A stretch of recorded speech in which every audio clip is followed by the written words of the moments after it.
तो यहाँ पर अमर कच्छ रमणी, प्रथम जोग सुनो नर लोई, बंधो मूल पवन थर होई। द्वादश दर से पलटे पौना, भौर न होवे आवागोना। इन योगियन कैसे कि तुम्हारे बस का वो काम कोई ना जो मैं बताऊं, जहां तक तुम सीमित हो लिए। प्रथम योग सुनो नर लोई, बंधो मूल पवन थर होई। बांधो मूल, मूल कहे मूल कमल को, जो गुदा के पास है, अपने दाएं पैर की एडी को उस रीढ़ की हड्डी के साथ बिल्कुल लगा कर और गुदा द्वार को बंद करके और दूसरे को उसके ऊपर रख ले, यानी पैर के,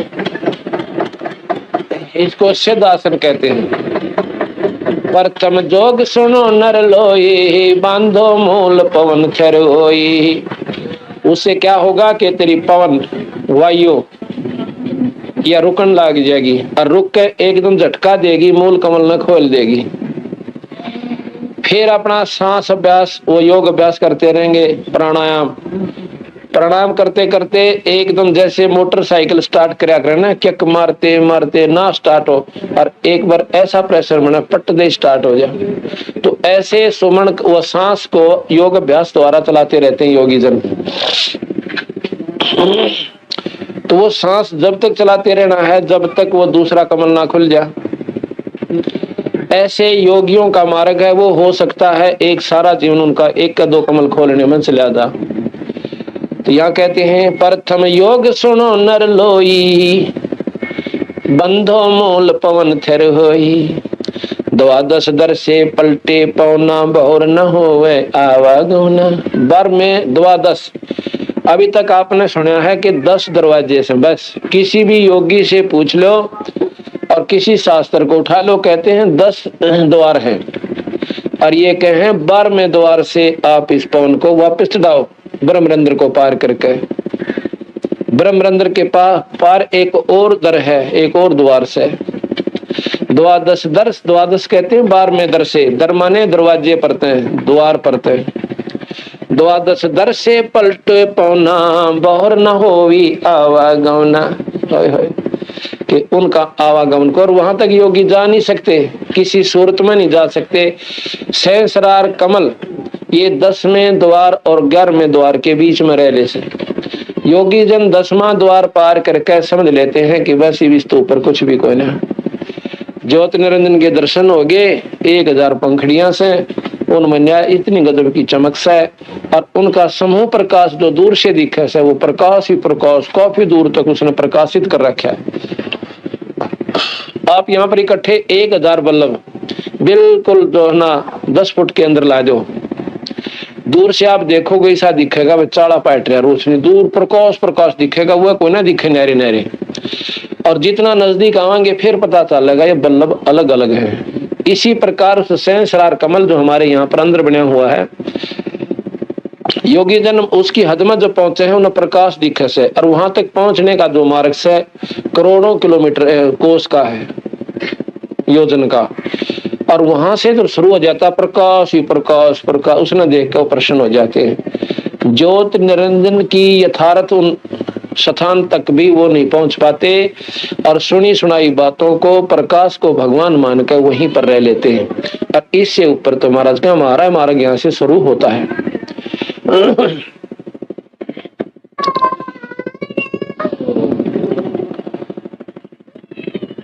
द्वादश दर से पलटे पवना, द्वादश दर से पलटे पवन यानी श्वास को वापर ऊपर चढ़ावे। बहुर न होवे आवागौना, बाहर जाता भीतर लावे, बहुर गुफा में उल्ट समावे। ये बाहर जा है ना, इसको उल्टा लावे, कभी बाहर जा फिर उल्टा लावे, फिर इसको ऐसा स्थान आ जाएगा कि अंदर जाएगा ना बाहर जाएगा, फिर ऊपर न चलना शुरू करेगा। सो हम शब्द कहाँ अस्थानी, कौन कमल में बारा बानी। अंबर बीजय धरती बरसै, 16 कला संपूर्ण दर्शै। अंबर बरसै कहते हैं आत्मा में प्रेम जागृत होगा, और ये शरीर अंतःकरण रूपी है, धरती भी जन लागी जाएगी।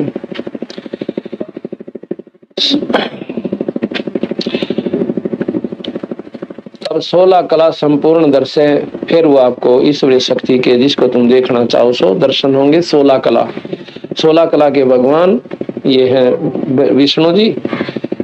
सठ चक्र में चंचल खेले, बिन को लोकानिक से तेले। कहते सठ चक्कर में चंचल खेले, बिन को लोकानिक से तेले। मूल कमल 1, स्वाद चक्र 2, नाभि चक्र 3, हृदय चक्र जो है 4, और कंठ कमल 5, और जो त्रिकुटी कमल है वो 6। कहते हैं वहां पर त्रिकुटी कमल से एक प्लेटफार्म है, जैसे सादला एयरपोर्ट होता है। त्रिकुटी कमल से नारे नारे मार्ग, योगियों का तो एक का मार्ग से, और संतों का वहां से अपने नारे नारे वो ले जाते हैं बंदी छोड़ अपने भिन्न रास्ते से, योगियों से अलग रास्ते से।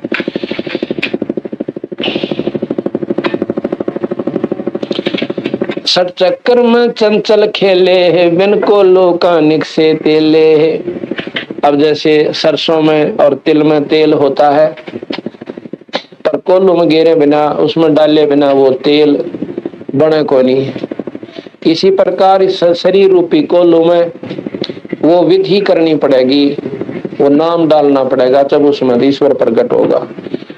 तेल में तिल कोना, तिल में तेल दिखे कोना पर तेल है। इस नाम में भगवान दिखता कोना पर परमात्मा है। चेक में पैसे नजर नहीं आते पर पैसे हैं, पर बनेंगे कहाँ वो विधि का बेरा कोना।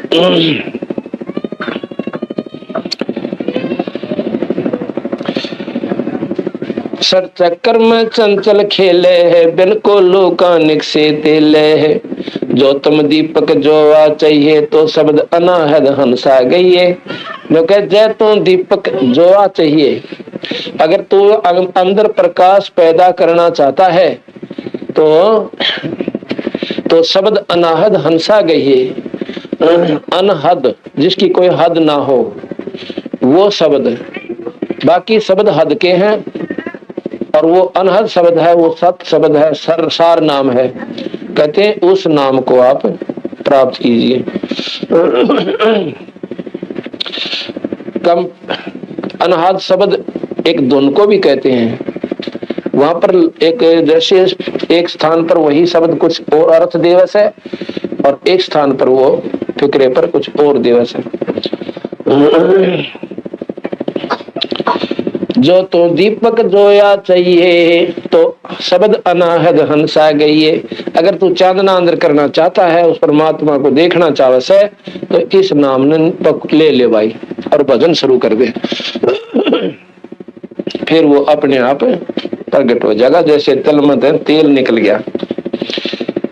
कंद्रब जीते सो ब्रह्म ज्ञानी, बंक नाल बंधे रस पानी। जो ब्रह्मचर्य का पालन करे वो ब्रह्म ज्ञानी। फिर कहे बंक नाल से बंधे रस पानी। रस माने आनंद जो लेते हैं, जो दुराचारी लोग होते हैं, उस रस रूपी यानी उस आनंदित पानी को बंद करे, यानी ब्रह्मचर्य का पालन करे। योगियों को समझा रहे हैं। बंदी छोड़ दिए सारी बातें न्यून लिखनी पड़ रही हैं कि कोई नो ना सोचा। गरीबदास जी गणपट व्यक्ति थे और जमींदार से थे, धोती कुर्ते वाले। उनके ज्ञान होगा इस योग अभ्यास का, अंतःकरण का ज्ञान भगत जी चाहे घाघरी पैर के कर लो, पर सतमार्ग होना चाहिए और पूरी दोनों उसकी लगन होनी चाहिए। क्योंकि प्रकट कर लो, कोई विशेष आडंबर से भगवान थोड़ा ही प्लस है, या कोई साधना विशेष थोड़ी बनती है।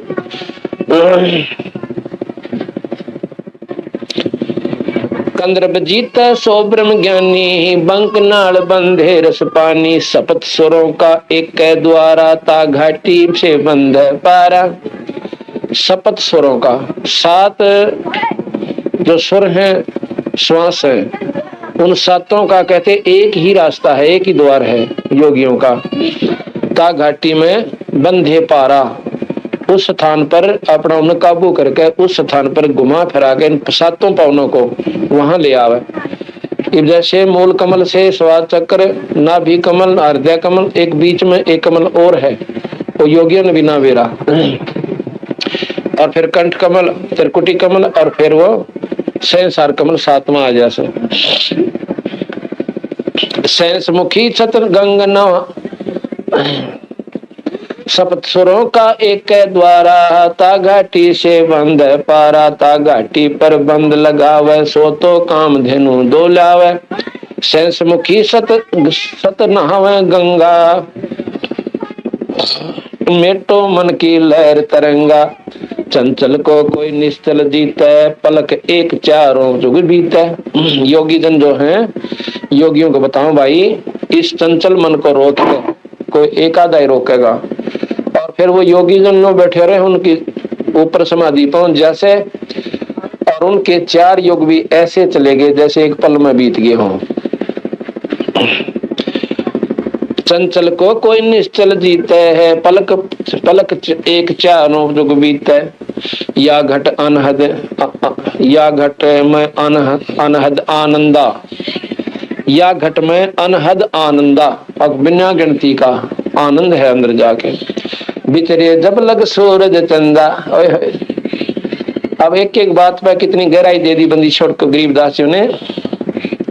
या घट में अनहद आनंदा, बितरे जब लग सूरज चंदा, के जो साधना तुम कर रहे हो ना योगी पुरुष, जैसे गोपी चंद भर्तृ योगी, ये योगी थे, इन्होंने इतनी साधना कर की कि जब लग धरती और ये चांद सूरज रहेंगे इतने वो मुक्त हो गए, और जहां चाह प्रकट हो जाएंगे, उन पर कोई पाबंदी नहीं, घूमे जाओ। दोबारा जब महाप्रलय होगी गधे की दुनिया में जाएंगे, लख तो राशि भोगेंगे। ये साधना का परिणाम आपको मिलेगा, जो कि सबसे उत्तम और पूजनीय और वर्णनीय वो संतों की आपको मैं विधि बताता हूँ, मतलब उनके साथ की बनेगी ऐसा बताता हूँ। गरीबदास जी के घट, या घट में अनहद आनंदा, बितरे जब लग सूरज चंदा। चंचल को खाए सब लोका, कोई न देखा मुक्ता मोखा। कहते चंचल ने, इस मन रूपी निरंजन रूपी राक्षस ने सबको खा लिया, और कोई ना देखा उन्हें मुक्ति मौका। ना ध्रुव मुक्त दिखता, ना प्रहलाद मुक्त दिखता, ना गोपीचंद भर्तृ मुक्त दिखते। ये सिर्फ टेम्परेरी मुक्त है, कुछ समय के लिए मुक्त है। चंचल को खाए सब लोका, कोई न देखा मुक्ता मोखा। मुक्त मोख, मोख माने मुक्त, स्वर्ग प्राप्ति वाले, कोई ना देखा हमने मुक्त और स्वर्ग में रहनिया। कहन सुनन की कहते बाता, हमने कोई ना देखा अमृत खाता। ये कहन सुन तक कहे हैं, हमने कोई ना देखा जो न्यू का मुक्त हो गए और आनंद आ रहा से। कहन सुनन की कहते बाता, कोई ना देखा अमृत खाता। साखी शब्दी पढ़े बेचारे, चंचल को कोई निश्चल मारे। चंचल है निरंजन और निश्चल है कबीर साहब, यानी वो निज मन है, यो खाकी मन है। उस निश्चल को जो है इस चंचल ने बंद करेगा, खत्म कर सकता है। अब जब हमने एक पेड़ की डाली पर कोई वस्तु लटका दी और वापस लटके धरती में टेकी, तो बताओ उसने क्यों कर डांटेगी? वो सख्त डाले पर डांट दो, अपने आप टंगी रहेगी। तो निश्चल को, चंचल को कोई निश्चल मारे जो डगमग ना हो, वो इसको बंद करे। निरंजन यहाँ पर चंचल है और कबीर पूर्ण परमात्मा पूर्ण ब्रह्म वो निश्चल है। चंचल को कोई निश्चल मारे, साखी शब्दी पढ़े बेचारे। चंचल को कोई निश्चल मारे, भवसागर में आवे जाही, 84 में गोते खाही। भवसागर में आवे जाही, 84 में गोते खाई। बजर पोल पट खोल सोही, मिले सिंध में आपा खोई। अमर कच्छ होए पिंड न फूटे है, दास गरीब जुग जुग छूटे है। अमर कच्छ होए, अमर कच्छ, अमर की करनी बहुत अच्छी बन गई, और फिर उसका मरण जन्म मरण नहीं होता। अमर कच्छ होए पिंड ना फूटे है, दास गरीब जुगन जुग छूटे है। अमर कच्छ इस विद भये, सतगुरु शब्द विचारे। दिल दरिया में बैठ के है, देखो वार रूपारे। हम ही मुनिंदर नाम धराए, हम ही जोग जीत हो आए। कबीर साहब गरीबदास जी कह रहे कि हमें मुनिंदर बने, इब अपनी महिमा पर गा दी। अब ही मुनिंदर नाम धराए, हम ही जोग जीत हो आए। हम केवल कर नाम कहावे, हम करुणा में हम ही कहाए, यानी द्वापर युग में जब आए थे। हम केवल कर नाम कहाए, हम ही सिंधु कबीर समावे। हम केवल कर नाम कहावे, हम ही सिंधु कबीर समावे।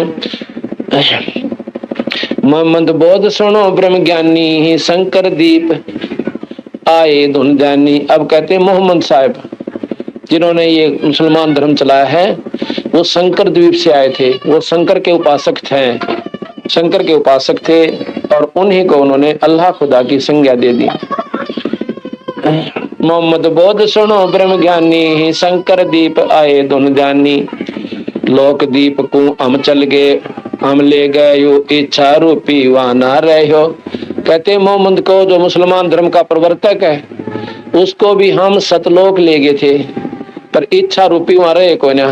क्यों? यहाँ चौधरगणी हो गई थी, उन्हें बहुत ज्यादा अनुयायी हो गए थे, और मोहम्मद साहब की वाह वाह हो गई थी, क्योंकि इन्होंने बहुत ही नेक पंथ चलाया था। शुरू में इतना नेक पंथ था कि मुसलमान उसको कहते हैं जो मांस छुए को ना, मांस के हाथ भी नहीं लावे, जीवन से नहीं करे, बुराई से कति दूर रहे, उसको मुसलमान कहते हैं।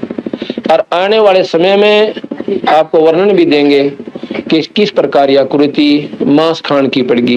इतने पवित्र आत्माओं में 1,80,000 पैगंबर हुए हैं मोहम्मद जी के बाद, उन्होंने कभी भी मांस खान की सलाह नहीं दी, और ना ही मांस खाया, ना हुक्का पिया। और शराब का तो मतलब है कोई ना, कति प्रोडक्शन आज भी उनमें मनाही है शराब की तो, लेकिन शराब और तमाकू की कोई ना। लेकिन शुरुआत में कतई बंद था सब, कोई भी छुआ नहीं, कीड़ी तक भी नहीं मारा करते जो मोहम्मद साहब के अनुयायी थे। और 5 वक्त परमात्मा की स्तुति करना और दया धर्म गणा था। आप दुखी हो लिया करते, दूसरे नहीं कराया करते। पर ईब जुल्म हिस्सा पाट दिया इन अज्ञानी लोगों ने अपने स्वार्थ खातिर। मुसलमान बिगाड़े काजू पंडित और काजियों ने, और ना काजी और मुल्लाओं ने, और हिंदुओं का बेड़ा गर्क करा पंडितों ने। पंडित नाम कोई जाति नहीं है। यहाँ थोड़ी सी हम गलती खा जाते हैं, क्यों? ज्ञान तो सैको ना, पर बुराई ने जरूर ढूंढ लेंगे। पंडित कोई जाति नहीं है, पंडित नाम विद्वान लोग का है जो मार्गदर्शन करते हैं। हमारे दादा गुरु छावड़े के जाट थे, उनको पंडित चिदानंद जी के नाम से जाना जाता है। छावले में ना गोपालपुर में उनका आश्रम बना हुआ है, तो वहां उनको पंडित चिदानंद जी के नाम से कहा जाता, ना कि चौधरी साहब। जाट कोई नहीं कंधा उन्हें। जो जिसकी जैसी विद्वता होगी उसको, जैसे पंजाबी में ज्ञानी शब्द लेते हैं, ज्ञानी उसको कहते हैं जिसने एक शास्त्री जैसी कोई वह कर ली ना, उपाधि उपलब्ध कर ली। जैसे शास्त्री कहते हैं, शास्त्री जी कहते हैं उसको। उसने आम आदमी को शास्त्री कहने लग जाओ, शास्त्री नहीं है, चाहे वो बेशक नाम धर ले उसका। शास्त्री वो है जिसने वो क्वालिफिकेशन पास करके सर्टिफिकेट ले रखा है, वो शास्त्री कहला। इसी प्रकार पंडित होते थे। हमारे दादा गुरु 4 विषय के आचार्य हो गए थे। कहते हैं अब सतमार्ग चारों तरफ से बताना पड़ता है। ये पाड़ी जाया करते थे, 14-15 साल के हो लिए थे, और इनके सारे शरीर पर फुंसी निकली हुई थी। इनकी एक भाभी थी, एक भाई था बड़ा, वह काफी उम्र में बड़ी थी। वह उनको बहुत तंग रखती थी। क्यों? अपने बच्चों को ज्यादा महत्व देती थी, उन लाठी देकर पाड़ी भेज देती थी, और भी खान पीन में भी दुभात बहुत करती थी। एक दिन 2 महात्मा अपने गरीब दासी जान लग रहे थे, अरे कुएं पर पानी पीने वो भी आ गया, पाड़ी दूर भैंसा छोड़ के, और वो भी वहां विश्राम कर रहे थे। आके उन महात्माओं द्वारा बैठ गया, पानी पिया उनको। पहले तय लो महाराज जी पानी पी लो, क्यों? पिछले संस्कार तो थे उसमें, भक्ति भाव था उनमें। उन्होंने पानी पिया, उन द्वारा बैठ गया, और वो आपस में बात कर रहे थे। ने बोले महाराज जी मैंने बाबा बना लो। ले वो संत बाबा नहीं थे, वैसे साधारण कपड़े हम थे, कि मैंने भी आप अपने साथ ले लो। ने बोला भाई साथ क्यों कर ले ला, तारे घर के फिर हमारी गेल पढ़ेंगे, हमको ना ले। ने बोला जी मेरे आपके गेल पढ़निया कोई को ना, मेरा बोला क्यों भाई? माता पिता तो मर रहे, एक बड़ा भाई है और उसकी पत्नी मुझे बहुत दुखी रखे, अगर मैं उसकी शिकायत कर देता हूँ, एक दो बार भाई ने उसको धमका धमको दिया, फिर वो उल्टी सुल्टी मेरी लान लाएगी, वो भाई भी फिर मन लग गया गड़न, तो मेरा भी कोई नहीं रह रहा, मन तो मरना बाकी रह रहा है ना, मन दिखाते बढ़ाते मेरा यू हाल हो रहा है, सारे शरीर पर फुंसी निकल रही, कति फड़ा पड़ा। तो एक महात्मा उनमें कुछ विद्वान था जिसको ज्योतिष का ज्ञान था इसका, तो उसने देखा उसके माथे की लकीर ने, बोला भैया दूसरे संत से कि ये तो महात्मा बनेगा, अगर मार्ग नहीं मिला तो शरीर खराब हो सकता है इसका, लेकिन ये महात्मा आप इसको साथ ले लो। तो बोला भाई बात सुनो,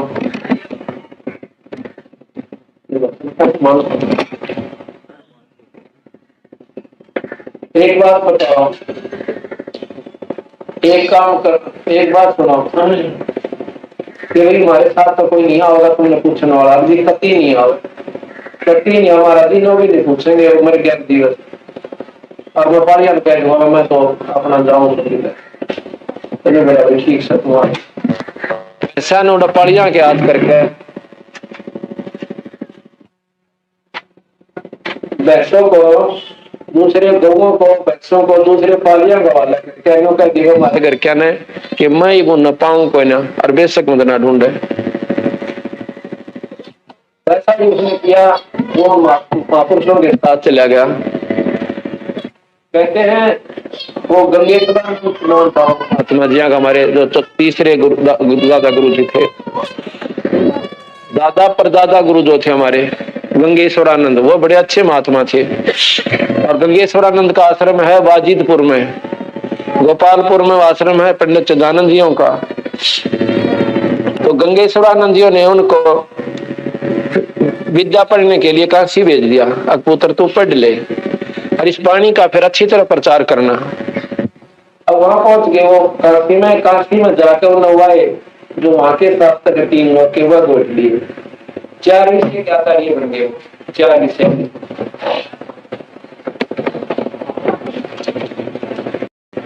आचार्य बन गए तो बड़े विद्वान हो गए। जब वापस आए ना 5-4 वर्ष के बाद, हमारे परदादा गुरु जी कहने लगे, दादा गुरु जी को रिश्तेदार जी को गंगेश्वरानंद बोले कि भाई आजा बैठ के नित्य नियम कराएंगे। हाँ, उनका जो फुंसी फांसी हो रही थी वो गंगेश्वरानंद जी दवाई लेना करते, उनका दवाई दुई लादी होती कतई, तो फिर उनको भेज दिया आचार्य बने कहा कि वो 4 विषय का, उनको पंडित की उपाधि मिल गई वहां से, काशी विद्यापीठ से।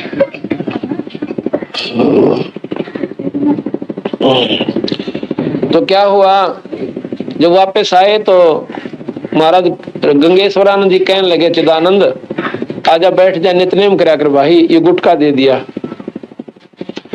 और चिदानंद जी बन गए थे उसमें विद्वान पंडित, कदे संस्कृत में बोल रहे, कदे शास्त्रान अठावे, उसको पढ़ के शुरू में गरीब नमो नमो उल्टा दर दिया।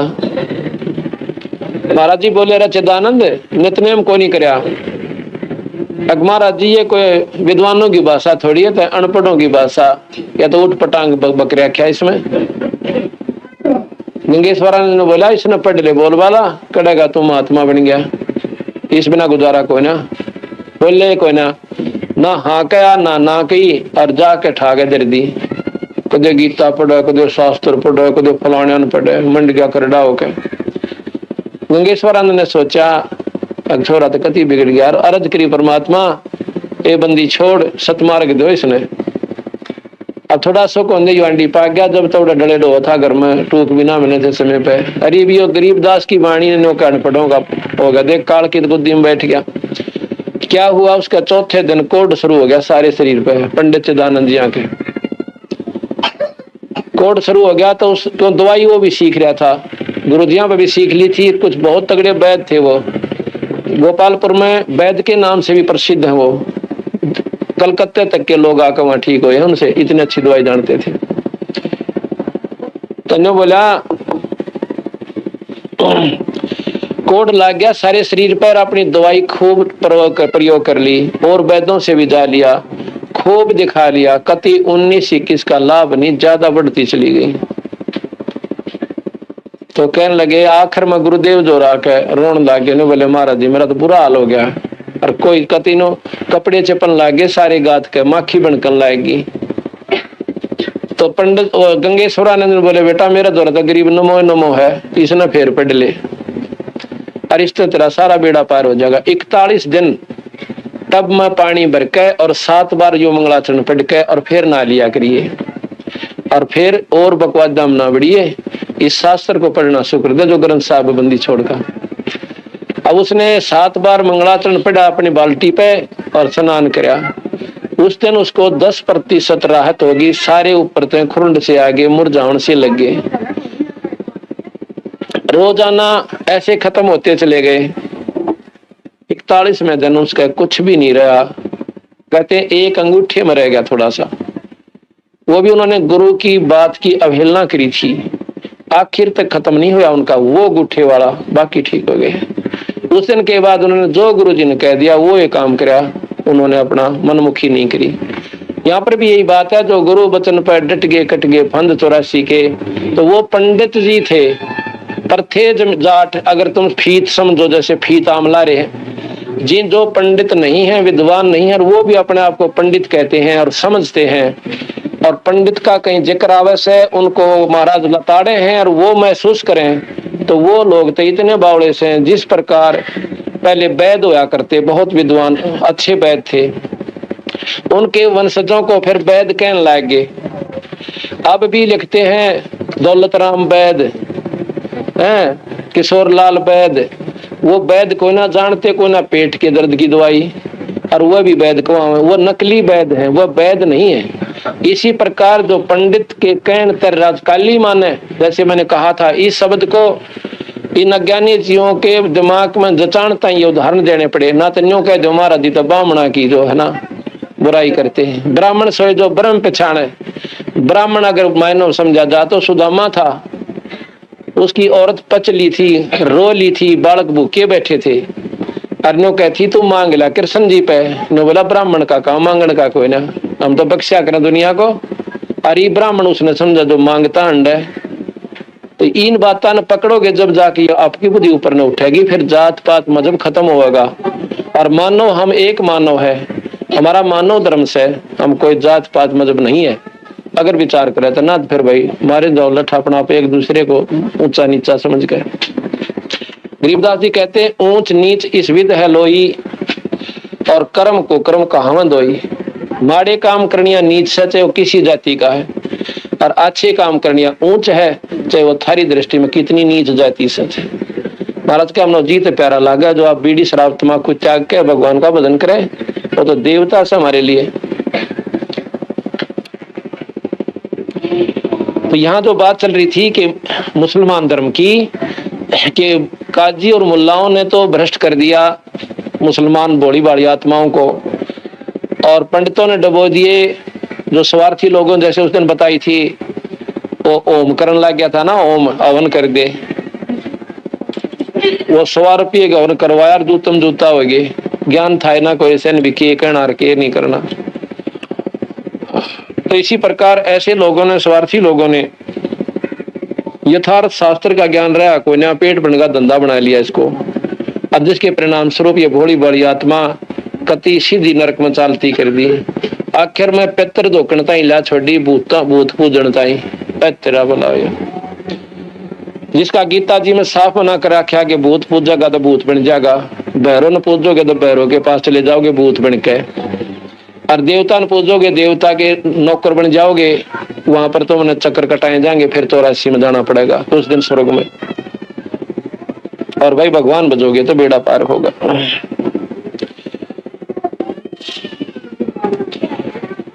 अब क्या बताया कि मोहम्मद साहब के पास कबीर साहब गए एक दिन, कि उन्होंने बहुत बढ़िया मजहब चला दिया था, कति निरपेक्ष, ना किसी में बुराई थी ना कुछ, और रोजाना 5 बार जिसा उसने ज्ञान था वो बता दी, रोजाना 5 बार नमाज पढ़ो, यानी नमस्कार प्रणाम करो, अपनी पूजा करा करो। नमाज माने पूजा करना 5 बार, बहुत बढ़िया बात थी, पर सत उन्होंने सोचा जो इसको सतलोक और दिखा दूं और ये सतलोक का राह इन जीवन बता दे तो बेड़े पार हो जाए, काल तो छुट जाए। इसलिए मोहम्मद साहब के पास गए। मोहम्मद साहब से कहने लगे, भाई ये जो साधना तुम कर रहे हो ये तो बहुत नीचे की है, आ तुझे मैं सतलोक दिखाऊं, जा जाने के बाद जी मरे को ना। पहले तो काफी बातें करी, खूब समझा। तने बोला जी क्यों कर जाया, जाके मुझे गुरु बना ले, नाम ले ले मेरे ते, अगली नाम दे दो। नाम दे दिया और नाम देकर बोले जी ऐसे को ना मानो, मुझे आँखें देखूं जब मानो। तो मोहम्मद साहब को कबीर साहब सतलोक ले गए। सतलोक में देखा, वहां पर ठाठ बंदी छोड़ के और बड़ा प्रसन्न हुआ। कबीर साहब ने बोले आप यहाँ रहना चाहते हो तो आपको यहाँ रख सकता हूँ, क्योंकि आप बहुत पुण्यात्मा हो चुके हो, आपकी कमाई पूर्ण हो रही है। ने बोला ना जी मैं तो एक बार नीचे जाऊंगा। तो कहते हैं मोहम्मद को हम वहां ले गए। मोहम्मद बोध सुनो ब्रह्म ज्ञानी, और शंकर दीप आए धुन ध्यानी। लोक दीप को हम ले गयो, इच्छा रूपी वहां नहीं रहो। लोक दीप अपने सतलोक को मैं ले गया और वो मोहम्मद साहब इच्छा रूपी वहां रहा को ना।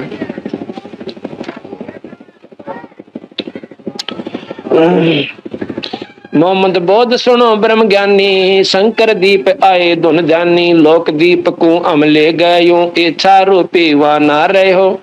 उल्ट मोहम्मद महल पठाया, गुज बीरज एक कलमा जाया। उल्टा लाके एक गुप्त कलमा ले आया और आके सभी को कहा कि ये कलमा पढ़ देते जैसे कि हमें बहुत लाभ मिलता है। वो कलमा ले आया। रोजा बंग नमाज दी रे, बिस्मल की नहीं बात कही रे। महाराज कहते हैं गरीब कबीर साहब कि हम मोहम्मद को सतलोक में ले गए थे, वहां से उल्टा इस शरीर में भेज दिया। नहीं इच्छा रूपी नहीं रहा वहां पर, उसने रहने की इच्छा नहीं करी। तो वापस आया, एक कलमा उसने तैयार किया जो अब भी मुसलमान धर्म में कलमा पढ़ा जाता है। तो वहां महाराज गरीबदास जी कबीर साहब कहना चाहते हैं कि भाई उन्होंने मांस खान की फिर भी कोई ना कही, रोजा व्रत जरूर बताया। रोजा बंग नमाज दे रे, नमाज पढ़ने की आपको सलाह दी और 5 वक्त, लेकिन बिस्मल करण की नहीं कही। मोहम्मद साहब ने बिस्मल कहते हैं काट देना गौ को, बकरे को, और यानी उसका हलाल कर देना, उसको कहते बिस्मल करण की नहीं कही। रोजा बंग नमाज दे रे, बिस्मल की नहीं बात कही रे। 4 यार मिल मसलत जीनी, गौ पकड़ कर बिस्मल कीनी। ओए होए तब हम मोहम्मद याद किया रे, शब्द रूप स्वरूपी बेग गया रे। मोही गऊ हम बेग जवाई, तब मोहम्मद कह निश्चय आई। तुम सत कबीर अलह दरवेशा, मन मोहम्मद का गया अंदेशा। दास गरीब अनाहद थीरम, भजलो नाम मुनींद्र कबीरम। दास गरीब अनाहद थीरम, दास